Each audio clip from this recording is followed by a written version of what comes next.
جیسے ہی اس کی آنکھ کھلی تو اسے پتہ چلا کہ وہ ایک خواب دیکھ رہا تھا۔ تبھی اس کے کانوں سے ایک آواز ٹکرائی۔ وہ آواز فجر کی اذان کی تھی۔ وہ پہلی دفعہ مسجد میں نماز پڑھنے چل دیا۔ آج وہ بہت پرسکون تھا۔ وہ دیر تک مسجد میں بیٹھا رہا۔ آئیے ایک خوبصورت دل کو چھو لینے والا افسانہ سنتے ہیں، تلاش سکون۔ باغ بہشت سے مجھے اذن سفر دیا تھا کیوں؟ کار جہاں دراز ہے اب میرا انتظار کر۔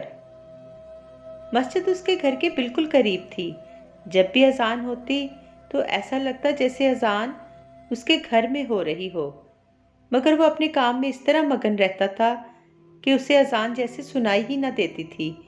وہ ہمیشہ یہی سوچتا کہ وہ جس دنیاوی دوڑ میں لگا ہوا ہے وہ ایک دن اس میں آگے نکل جائے گا اور اپنی منزل پا کر بڑا آدمی بن جائے گا۔ پھر اسے ہمیشہ کے لیے آسائش بھری زندگی اور اس کے ساتھ ساتھ سکون بھی مل جائے گا۔ مگر وہ بے خبر تھا کہ دنیا کی کسی بھی آسائش میں سکون و آرام نہیں ہوتا۔ انسان کا تمام تر سکون اس کے اندر ہوتا ہے، اور جب سکون اندر ہی نہ ہو تو باہر سے بھی نہیں ملتا۔ وہ آج بھی معمول کے مطابق صحن میں چارپائی پر بیٹھا، گود میں لیپ ٹاپ رکھے اس پر کوئی پریزنٹیشن بنا رہا تھا۔ تبھی محلے والی مسجد سے اذان کی آواز گونجنے لگی۔ ٹھیک اسی وقت اس کی ماں اس کے لیے چائے لے آئی۔ سہیل بیٹا، یہ چائے لو اور جلدی سے پی کر نماز کے لیے چلے جانا۔ امی کل چلا جاؤں گا، آج بہت ہی ضروری پریزنٹیشن بنانی ہے۔ اگر میں اسے اچھے سے بنا لوں گا تو مجھے پروموشن مل سکتی ہے، اور آپ کو تو پتہ ہے کہ بڑا آدمی بننا میری زندگی کا مقصد ہے۔ مگر سہیل بیٹا، امی پلیز آپ کوئی لیکچر مت دیجیے گا، میں نے کہا نا میں کل چلا جاؤں گا تو پکا جاؤں گا۔ سہیل اچانک ان کی بات کاٹ کر بولا، اور اس سے پہلے کہ وہ کچھ کہتی، سہیل کی بات سن کر ان کے الفاظ منہ میں ہی رہ گئے۔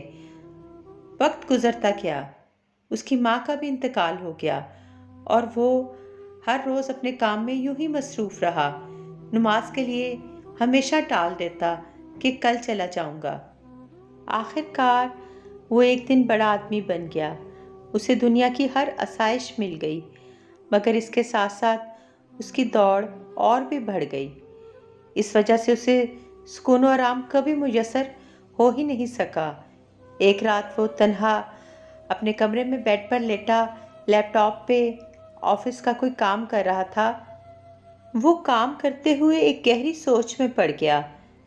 میں ہمیشہ سوچتا تھا جب میں ایک بڑا آدمی بن جاؤں گا اور جب مجھے دنیا کی ہر آسائش مل جائے گی تو مجھے سکون مل جائے گا، مگر آج میں ایک بڑا آدمی بن چکا ہوں، اور جو کچھ میں چاہتا تھا، دنیا بھر کی آسائشیں، وہ سب میرے پاس ہیں، مگر پھر بھی میرے دل و دماغ کو سکون میسر نہیں ہے۔ اس بات کی مجھے بالکل سمجھ نہیں آتی کہ میرے پاس سب کچھ ہوتے ہوئے بھی سکون کی کمی کیوں ہے۔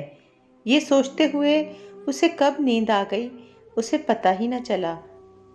سہیل بیٹا، میں تم سے کہتی تھی نا کہ یہ دنیا جہاں کی جو آسائشیں ہیں ان میں کچھ بھی نہیں رکھا۔ یہ کبھی بھی کسی انسان کو سکون نہیں دے سکتی۔ سکون تو بس اس رب کی عبادت کرنے اور شکر گزاری ادا کرنے سے ملتا ہے جس نے ہمیں زندگی جیسا انمول تحفہ عطا کیا ہے، اور بہت ساری خوبصورت نعمتیں بھی عطا کی ہیں۔ تو بس تمہیں چاہیے کہ تم اس رب کی عبادت کر کے اس کا شکر ادا کرتے رہو، پھر دیکھنا کیسے وہ رب تمہارے دل کو پرسکون کر دے گا۔ یہ آواز سہیل کے کانوں میں گونجی تھی۔ جیسے ہی اس کی آنکھ کھلی تو اسے پتہ چلا کہ وہ ایک خواب دیکھ رہا تھا۔ تبھی اس کے کانوں سے ایک آواز ٹکرائی۔ وہ آواز فجر کی اذان کی تھی۔ وہ پہلی دفعہ مسجد میں نماز پڑھنے چل دیا۔ آج وہ بہت پرسکون تھا اور دیر تک مسجد میں بیٹھا رہا۔ ایسا سکون جو یقیناً اسے زندگی میں کبھی کسی آسائش سے نہیں ملا تھا۔ وہ سکون پا کر اس نے اسی وقت سوچ لیا کہ وہ آج سے ہر نماز ادا کرے گا۔ اور اپنا سکون دنیا میں نہیں بلکہ اپنے خدا کی عبادت میں تلاش کرے گا، کیونکہ بے شک سکون تو اس عظیم رب کی عبادت اور اس کی تعلیمات کے مطابق زندگی گزارنے میں ہی ہے۔